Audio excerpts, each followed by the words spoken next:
तो चलिए आज बात करते हैं भारत की एक बहुत ही बड़ी सरकारी परीक्षा की, मल्टीटास्किंग स्टाफ एग्जाम यानी कि एमटीएस। ये कोई मामूली एग्जाम नहीं है।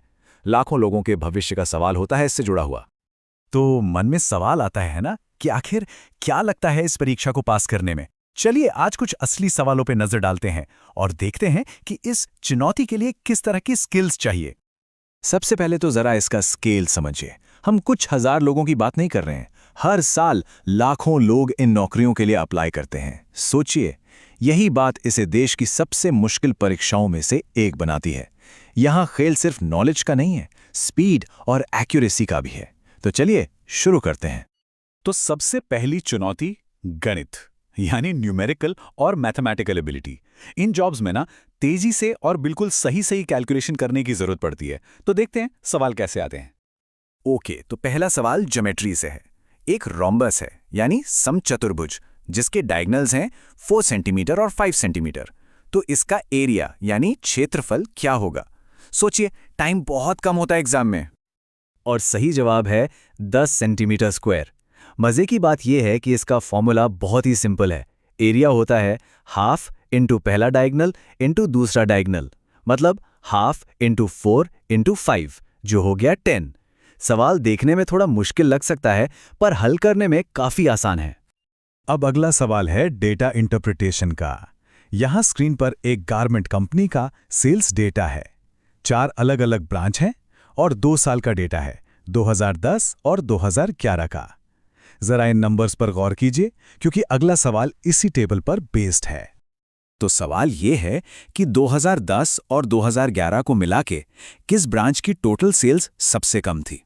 अगर हर ब्रांच के नंबर्स को जोड़ें तो पता चलेगा कि ब्रांच A2 की टोटल सेल 182 मिलियन थी और यही सबसे कम है। यहां असली खेल जल्दी जल्दी जोड़ने का है। अच्छा, मैथ्स तो हो गया। अब बारी है रीजनिंग की। ये सेक्शन आपकी लॉजिकल सोच और पैटर्न पकड़ने की काबिलियत को टेस्ट करता है। मतलब यहाँ एक जासूस की तरह सोचना पड़ता है। तो ये रहा एक लॉजिक पजल। पहला क्लू है 11 का रिश्ता 45 से है। सोचिए तो इन दोनों के बीच क्या कनेक्शन हो सकता है। और दूसरा क्लू 3 का रिश्ता 13 से है। अब बताइए पैटर्न क्या है? कुछ समझ आया? नियम यह है, नंबर को 4 से मल्टीप्लाई करो और उसमें 1 जोड़ दो। जैसे 3 को 4 से मल्टीप्लाई किया तो 12 और उसमें 1 जोड़ा तो बन गया 13। तो अब उसी लॉजिक से बताइए कि 6 का रिश्ता किस नंबर से होगा? चलिए करते हैं। 6 को 4 से मल्टीप्लाई किया 24 और उसमें 1 जोड़ दिया तो जवाब आया 25। बिल्कुल। अब एक और मजेदार चुनौती देखते हैं जिसे कहते हैं सिलॉजिज्म। इसमें होता क्या है कि आपको 2 बातें बताई जाती हैं और उनके आधार पर एक लॉजिकल नतीजा निकालना होता है, भले ही वो बातें असल दुनिया में सच ना हों। तो स्टेटमेंट हैं सारे कप प्लेट हैं और कुछ प्लेट ग्लास हैं। तो सवाल यह है कि क्या इससे कोई पक्का नतीजा निकाला जा सकता है? असल में नहीं। देखिए, हमें ये तो पता है कि कुछ प्लेट ग्लास हैं, पर हम ये नहीं कह सकते कि वो प्लेट्स कप वाली ही हैं। कप और ग्लास के बीच कोई सीधा कनेक्शन बन ही नहीं रहा, इसलिए कोई भी कंफर्म नतीजा निकालना मुमकिन नहीं है। चलिए अब आते हैं जनरल अवेयरनेस पर। इस सेक्शन में तो सब कुछ आ जाता है, हिस्ट्री से लेकर स्पोर्ट्स और करंट अफेयर्स तक। ये टेस्ट करता है कि दुनिया के बारे में कितनी जानकारी है। ये रहा जनरल नॉलेज का एक सीधा सादा सवाल।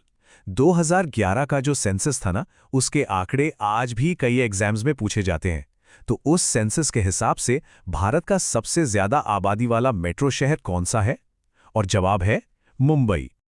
अब ये सवाल हिस्ट्री और आर्किटेक्चर को मिलाता है। भारत की सबसे ऊंची मीनार, जिसे 13वीं सदी में बनाया गया था, ये मशहूर इमारत कौन सी है? जी हां, ये है कुतुब मीनार।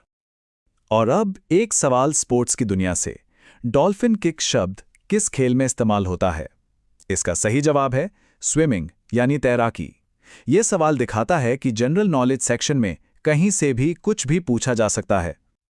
और अब आते हैं हमारी आखिरी चुनौती पर, इंग्लिश लैंग्वेज। इसमें ग्रामर, वोकैबुलरी और कॉम्प्रिहेंशन सब कुछ टेस्ट होता है। तो चलिए इसे भी देखते हैं। यहां स्क्रीन पर एक बहुत ही कॉमन ग्रामर की गलती है।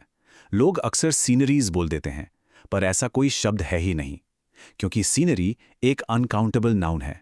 मतलब इसे गिना नहीं जा सकता। तो सही सेंटेंस होगा the scenery in Darjeeling is, are नहीं, इज।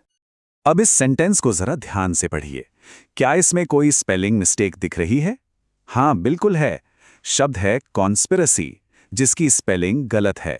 सही स्पेलिंग होती है CONSPIRACY, कॉन्स्पिरेसी।